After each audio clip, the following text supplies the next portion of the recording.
नमस्कार। आज एक बहुत ही जानी पहचानी कहानी की गहराई में उतरते हैं।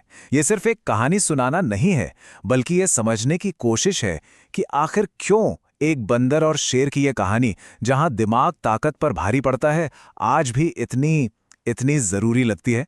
तो चलिए इसकी एक एक परत को खोलकर देखते हैं। इस पूरी कहानी का दिल असल में दो किरदारों के टकराव में ही है।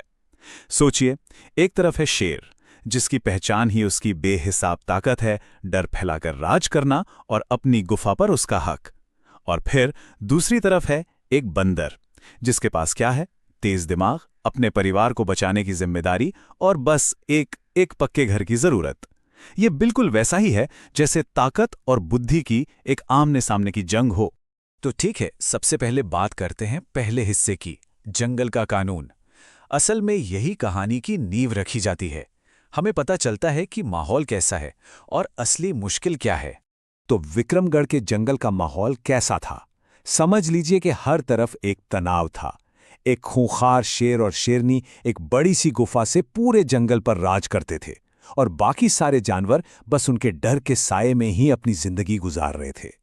और इसी जंगल में एक पेड़ पे रहता था एक बंदर, उसकी पत्नी चमेली और उनका एक छोटा सा बच्चा।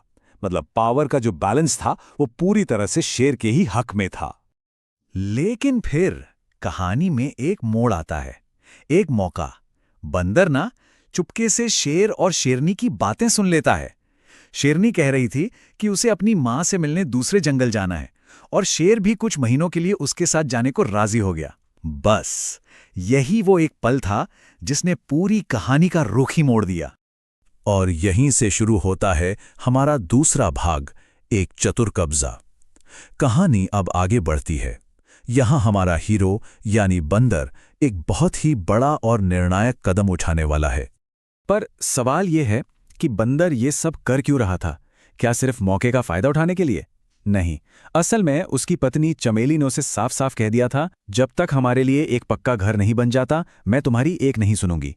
देखो, बरसात भी आने वाली है। तो ये सिर्फ चालाकी नहीं थी, ये अपने परिवार को बचाने की एक बुनियादी जरूरत थी। तो बंदर अपनी पत्नी चमेली के कान में एक प्लान फुसफुसाता है। प्लान सुनने में बड़ा सीधा साधा था, लेकिन था बड़ा कमाल का। स्टेप 1, शेर और शेरनी के जाने का इंतजार करो। स्टेप 2, जैसे ही वो जाएं, उनकी खाली और एकदम सेफ गुफा में अपना घर बना लो।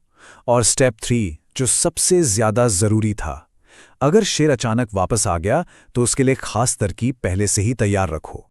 और हुआ भी वही। जैसे ही शेर गया, जंगल का पूरा माहौल ही बदल गया। जो डर था वो हवा हो गया। बाकी सारे जानवर वो खुशी से नाचने गाने लगे, और बंदर के परिवार के लिए तोहफे में ढेर सारा खाना लाने लगे। जंगल में एक नया बड़ा ही शांत सा माहौल बन गया था। लेकिन हर अच्छी कहानी में शांति ज्यादा दिन नहीं टिकती है ना। यहीं आता है तीसरा हिस्सा, शेर की वापसी। और यहीं से कहानी में टेंशन बढ़ना शुरू होता है, जो सीधा क्लाइमैक्स की तरफ जाएगा। जंगल की वो शांति ना एक झटके में टूटकर बिखर जाती है। पहले तो एक भयंकर तूफानी रात आती है, जो बंदर के परिवार को याद दिलाती है कि वो कितने असुरक्षित हैं। फिर जैसे ही सुबह होती है, एक कौवा उड़ता हुआ चिल्लाता हुआ आता है, खबर लाता है कि शेर वापस आ रहा है। बस ये सुनते ही पूरे जंगल में हड़कंप मच जाता है। सब जानवर इधर उधर भागने लगते हैं, और चमेली का तो डर के मारे बुरा हाल हो जाता है। और इस सारी खलबली और घबराहट के बीच बंदर एकदम शांत रहता है। वो चमेली को दिलासा देता है, कहता है, फिक्र मत करो, बस वो तरकीब याद रखना जो मैंने तुम्हें बताई थी, मैं हूं ना। उसका ये आत्मविश्वास दिखाता है कि उसे अपने प्लान पर कितना ज्यादा भरोसा था। और अब हम पहुंचते हैं कहानी के क्लाइमैक्स पर। चौथा भाग, 2 हिस्सों में एक धोखा। ये वो पल है जब बंदर का दिमाग शेर की ताकत से सीधे सीधे टकराने वाला है। तो चलिए देखते हैं एक्ट 1। शेर गुस्से में अपनी गुफा की तरफ बढ़ रहा है। उसे जरा भी अंदाजा नहीं है कि अंदर कौन है। बंदर की पहली चाल चलने का वक्त आ गया है।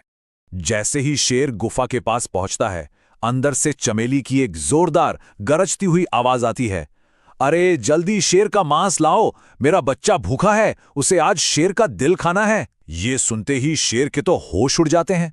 वो वहीं का वहीं जम जाता है। उसे लगता है कि उसकी गुफा में उससे भी कोई ज्यादा खूंखार जानवर आ गया है।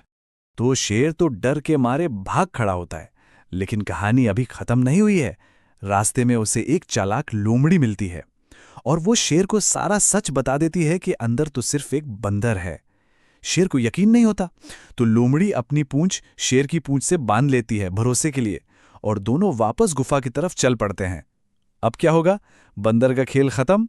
यहीं बंदर की असली जीनियस देखने को मिलती है। उसके पास एक प्लान बी भी था, एक तरकीब के अंदर छिपी हुई दूसरी तरकीब। अब शुरू होता है एक्ट 2, आखिरी धोखा। इस बार जैसे ही चमेली शेर और लोमड़ी को एक साथ आते हुए देखती है, वो फिर से चिल्लाती है, अरे वाह, आ गए, इतनी देर क्यों कर दी?